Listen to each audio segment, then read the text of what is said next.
Herbs in Action. Reflections and stories from the Phipps Conservatory and Botanical Gardens Botany in Action Fellows discussing herbs from around the world.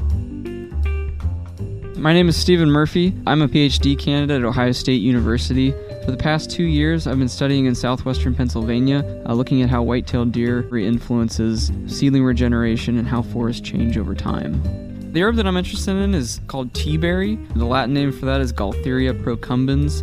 It's also known as wintergreen. The reason that I'm really interested in it is that, for one, really common where I work in southwestern Pennsylvania. It's found mostly on acidic soils, so it's a lot like rhododendron. The reason that it's really interesting is if you take the leaves and break them and smell them, it has this really, really strong wintergreen smell. In a lot of places where it grows commonly, it's a really popular flavoring in things like ice cream. Obviously, wintergreen gum is a common use of it, and that's actually where the flavoring came from. It also has a lot of medicinal properties. It has salicylic acid in it, which is the same thing that aspirin has. So just like aspirin, it's a NSAID pain reliever, like joint pain, arthritis, as well as things like headaches. All of those can be used with Teaberry. The Native Americans have been using it in poultices that they would rub on their joints. So there's a lot of different uses of it. You can't just eat it, so it's actually the oils that come from the leaves where both the flavoring comes from and the medicinal properties come from. You'd have to do some sort of extraction of that oil in some way, be it, breaking the leaves open, pouring boiling water over it to make some sort of tea, or actually crushing the leaves up and mixing it with water or other sort of substance to actually rub on your joints or something like that. So I don't think you'd be able to just eat the leaves as they are. So there's definitely some sort of processing that needs to be done first.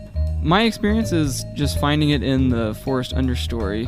I don't have any experience with people actually planting and cultivating it, but I don't see why you wouldn't be able to, except for the fact that it does need shaded conditions. So if you just planted this in a typical herb garden that you would think of, it would probably have a little bit too much light, so you'd have to do some sort of shade cover over it.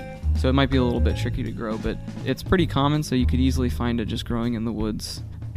It only gets a couple inches tall. It has sort of leathery leaves like you would think that a rhododendron would have, except that they're much smaller and they're a little bit more oval shaped than a rhododendron would be. But they do have that really kind of thick, leathery leaf like you would think a rhododendron has.